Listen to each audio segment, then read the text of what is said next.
আজকের আমি রান্না করব চিকেন কষা। প্রথমে আমি আদা রসুনের পেস্ট ও টমেটো পেস্ট করে নিলাম এবং তোমরা দেখতে পাচ্ছ শুকনো লঙ্কা, তেজপাতা ও গরম মশলা ফোড়নের জন্য রেডি করলাম। এরপরে চিকেনকে হলুদ ও লঙ্কার গুঁড়ো, একটু তেল ও একটু লবণ দিয়ে ম্যারিনেট করে রাখলাম। এরপর পেঁয়াজ কুচিয়ে রাখলাম, লাল লাল করে তেলে আলুটা ভেজে নিলাম।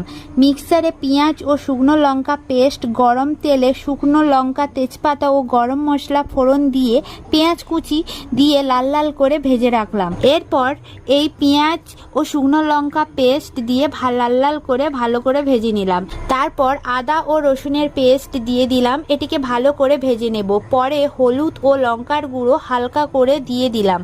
পরে ভালো করে লাল লাল করে ভেজে নিলাম। মশলা থেকে তেল ছাড়লে একটু জল দিয়ে দিলাম, আবার ভালো করে কষিয়ে নেব। একটু লবণ দিলাম, পরে ম্যারিনেট করা চিকেনটা দিয়ে দিলাম। আস্তে আস্তে চিকেনটাকে কষে নেব।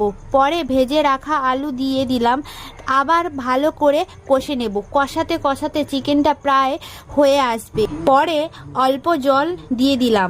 তারপরে কিছুক্ষণ ঢাকনা চাপিয়ে রাখবো, কারণ যতটুকু মাংস ও আলু সিদ্ধ হতে বাকি আছে ওটা হয়ে যাবে। ঢাকনা খুলে ছড়িয়ে দেব একটু গরম মশলা গুঁড়ো। তো আমার চিকেন কষা রেডি হয়ে গেল। 8টা 26-এ আমি রান্না স্টার্ট করেছিলাম, 9টার সাথে আমার রান্না কমপ্লিট হয়ে গেছে। কত সুন্দর হয়েছে দেখো।